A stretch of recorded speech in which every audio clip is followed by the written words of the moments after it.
Hi, Alan here. It's the end of a very hot day. The sun is finally falling behind the trees. So I apologize if the lighting is not optimal, and I apologize if I'm a little casual, but I kind of like this shirt anyway. So I'm going to share some thoughts with you. The title of this is Automation is Coming. And I'm going to encourage you to sit back, grab a coffee. It's story time. So when I was a classroom chemistry teacher, and that was starting in the mid-1980s and going up into, well, about 20 years, I tried to impart to my students a sense of the big picture, particularly when I was teaching modern atomic theory. There were so many things that happened in the late 19th century and the early 20th century that not only led to our understanding of the atom, but it led to nuclear energy, led to nuclear weapons. I mean, all these things come together. So I would share with my students, I would tell them to focus on the time period of 1870 to 1920, and I claimed to them that that 50-year period was a period where it was the most rapid and significant change in technological innovation in all of human history. Now, to be honest with you, I'm recording this in 2014. I think that we're about to enter another one of those periods.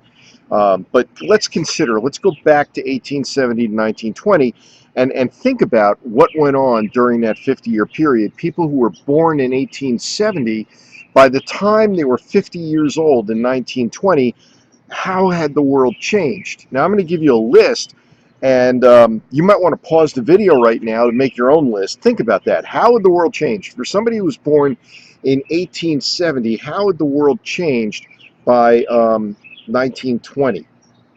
Real interesting thought if you consider it. I'm just checking my screen here, and I got my notes, so I just want to make sure everything is working. So here's my list. Do you like my little stall there? By 1920, those who were born in 1870 were born into a world without telephones. We had them.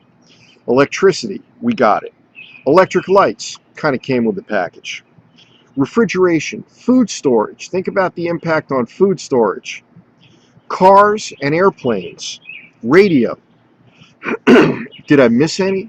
Feel free to go to the bottom of the post if you found this on YouTube or wherever I've posted it. Then by all means, either click the link if I'm giving you a link to click, or just go to alansills.com/automation, because that'll be a shortcut to get to this post. alansills.com/automation. So the bottom line is the world changed. Gone were the days of the Pony Express, the telegraph, the Iceman, most support for horses. I mean, think about it. People didn't need horses as much anymore, and there went the guy that put the horseshoes on and everything else that went along with horses, saddles and everything else.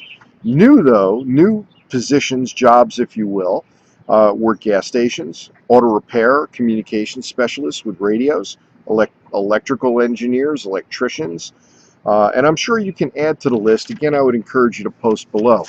Again, forgive me, I'm using notes. I mean, what can I tell you? I like to think these things through. Now, let's shift gears slightly here. Recently, I read that up until the 20th century, the entire knowledge base of what humanity knew and knows doubled roughly every century, doubled about every 100 years. Well, in the 20th century, that was reduced to about every 25 years by World War II. It's now every 13 months. Feeling overwhelmed? And according to IBM, the pace at which all of human knowledge doubles will soon be every 12 hours. Think about that. Every 12 hours. So, what does this all mean? What has this got to do with anything, and what has it got to do with automation? Simply put, the world is about to change radically. Automation is coming. Let me give you two examples. Food preparation and self-driving vehicles. Now, interestingly, food preparation is being driven not only by technology, but it's being driven by the economy. As our states and federal government move towards raising the minimum wage, what that's going to end up doing for a number of reasons is hurting the minimum wage worker, not the least of which is going to be a move by the fast food industry, which, face it, they employ a lot of people, a move by the fast food industry to automate the burger flippers. So when I was a teacher in the classroom and I would very non-politically correct challenge some of my students who didn't do any work and tell them, you're going to have to learn a new phrase. You want fries with that? That's not something that there will be people employed to do anymore. That's something that automation is going to replace those jobs. And think about the jobs that are held by professional drivers, UPS, Federal Express. All of the delivery industry is about to change. I mean, Amazon is already planning on using drones if they're not already using them. And FedEx and UPS, if this technology comes through, won't need drivers anymore. What are we going to do with all those drivers? What are we going to do with all those fast food workers? Well, the prediction that I've read, and I believe this, is that 40% of all jobs today will be gone in 5 years. That may be a little extreme. Let's say 5 to 10 years. So what does this mean to you? I claim that now is the time for action.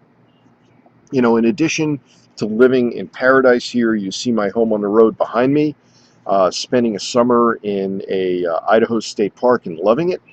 I'm moving in a direction that is likely to produce financial stability and independence for myself and for the people who are working with me. Are you? Hate to be direct, but I need to ask that. So I'm going to invite you to have a look and even try something out and then get back with me. I want you to have a look at a company and a service that I believe in, that I believe is going to be with us today, tomorrow, and down the road, regardless of how much technology evolves. Because certain things don't change. Human nature doesn't change. So human nature, I believe, has constants. We all have promptings. We all feel good when we express gratitude and kindness. And I believe, I really hope, that won't change. So join me here, alansills.com, that's ALANSILLS.com/promptings. Now, if you want to see my additional thoughts on this video, go to /automation. But if you want to see what it is I'm working on that's creating financial independence and financial stability, anticipating where we're going to be in just a few years down the road, go to /promptings. Now, that way you'll see what I'm talking about. You want to reach out to me? My number is 561-676-1205, and my Skype is alan.sills. That's ALAN.SILLS. Thanks much. You have a great morning, afternoon, evening, whenever you're seeing this. I know I'm having fun making these videos, and I'm having fun being up here in the middle of nature. Take care.